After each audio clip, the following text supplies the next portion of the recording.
Vitamin D supplementation, that's just for people with weak bones, isn't it?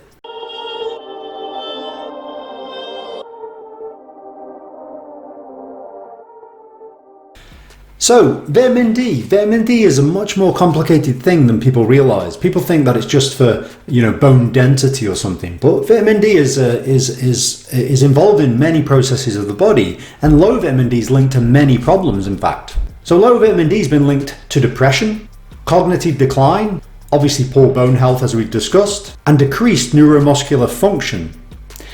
Now this study here we're going to look at is to do with athletes and their prevalence of low vitamin D. Now obviously if you look at the things I've just discussed, depression, not a good thing to have. Certainly it's not going to improve performance and certainly not good for you generally. Cognitive decline is obviously not good anyway. All these things are not good. But the decreased neuromuscular function is going to be massively problematic for an athlete. This is the cornerstone of what they're all about. So they have to be good at this kind of concept.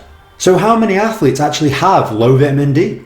So here is a systematic review and meta-analysis of over 2,000 athletes. And guess what they found? Incredibly, they found 56% of athletes had low vitamin D, which is going to be a massive problem. They're training rock hard, nutrition is on point, they've got like protein high, they're training well, they've got like sports psychologists, they've got everything in a row and really working well, but they're low on vitamin D, which means they're going to decline their neuromuscular function, which is not going to help them. So, vitamin D is obviously very difficult to get from your diet alone, and supplementation in certain parts of the world, in particular in certain times of the year, is going to be vital. Obviously, therefore, the further away from the equator you go, in the winter months, the more likely vitamin D supplementation is going to be important. And obviously, because these individuals are performing at the highest level, they're going to notice the difference on being short on vitamin D than maybe Joe average is going to be, So it's already advised in the UK that in the winter, autumn months that general people should be supplementing vitamin D. As I mentioned before, it's down to sunlight being not really prevalent. Obviously darker skin as well. People with darker skin pigmentation are going to struggle to absorb that as well.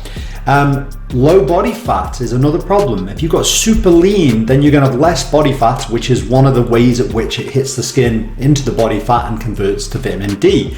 So at the end of the day, low body fat is going to cause these problems as well. And some athletes have low body fat on purpose. Obviously, we're talking about very low. So it could be, look at a bodybuilder who, is an athlete at the end of the day. They're going to have extremely low body fat to an unhealthy level, and their vitamin D is going to be on the floor because of that as well.